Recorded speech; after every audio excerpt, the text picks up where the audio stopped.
আসসালামু আলাইকুম। আজকে করে দেখাবো সরিষার তেলে প্রেসার কুকারে লেগ কারি। দিয়ে দিলাম রসুন বাটা 2 চামচ পরিমাণ, 2 চামচ পরিমাণ পেঁয়াজ,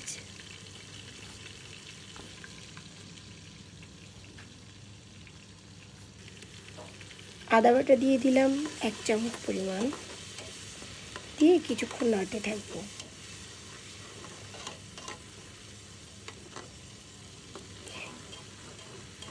নাড়তে নাড়তে ভালো করে নাড়া হয়ে গেলে দেব তেজপাতা, এলাচ, দারচিনি, লবঙ্গ, দিয়ে দিলাম হলুদের গুঁড়ো, টমেটো, কাঁচামরিচ, সব কিছু দিয়ে আমি এবার এটাকে কষাতে থাকব। ততক্ষণ ধরেই কষাবো যতক্ষণ না এর উপর তেলটা উঠে আসে।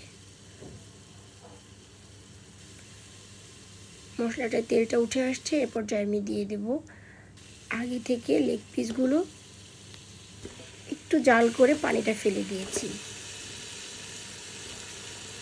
একে একে দিয়ে দিচ্ছি। ভালো করে আমি নাড়তে থাকবো যাতে করে আমি যে মশলাগুলো দিয়েছি ওগুলো সব লেগ পিসের ভিতর ঢুকে যায়। ভালো করে যখন আমার ওটা মাখানো হয়ে যাবে, মাখা মাখা করে নেড়ে চেড়ে, এ পর্যায়ে আমি দিয়ে দেবো লবণ। লবণটা দিয়ে আর একটু নেড়ে চেড়ে দেব।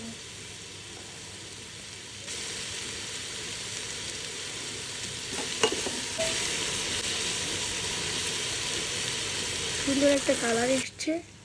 এখন আমি এর ভিতর দিয়ে দেব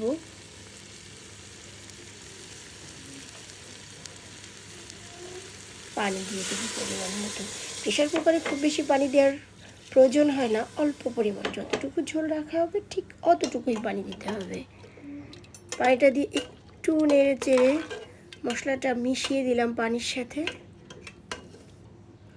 মশলাটা মিশে গেছে ঝোলের ভিতর পুরোটাই। অসম্ভব সুন্দর কালার এখনই আসছে, সুন্দর একটা স্মেলও আসছে। প্রেশার কুকারে ঢাকনাটা দিয়ে সুন্দরভাবে আমি ঢাকনাটা আটকিয়ে দেবো। এইভাবে আমি এতটুকুই জাল রেখেছি। ঠিক 15 মিনিট, 10 থেকে 12 মিনিট পরে সিটি আসলো। হ্যাঁ, এরকম করে আমি 5টা সিটি দিয়েছি আমার এই লেগ পিসগুলো সিদ্ধ হওয়ার জন্য। যখন হয়ে গেছে তখন কিছুক্ষণের জন্য রেখে দেওয়ার পরে আমি দেখলাম যে এটা আর হাওয়া আছে কি না, না নেই। আমি এটাকে খুলে দেখছি এখন কেমন অসম্ভব সুন্দর কালার এসছে, আর লেগ পিসগুলো সিদ্ধ হয়ে গেছে। অসম্ভব সুন্দর কালার এসছে, লেগ পিসগুলো অনেক সফট হয়েছে আর খেতে অসম্ভব মজা হয়েছিল। Thanks for watching my video.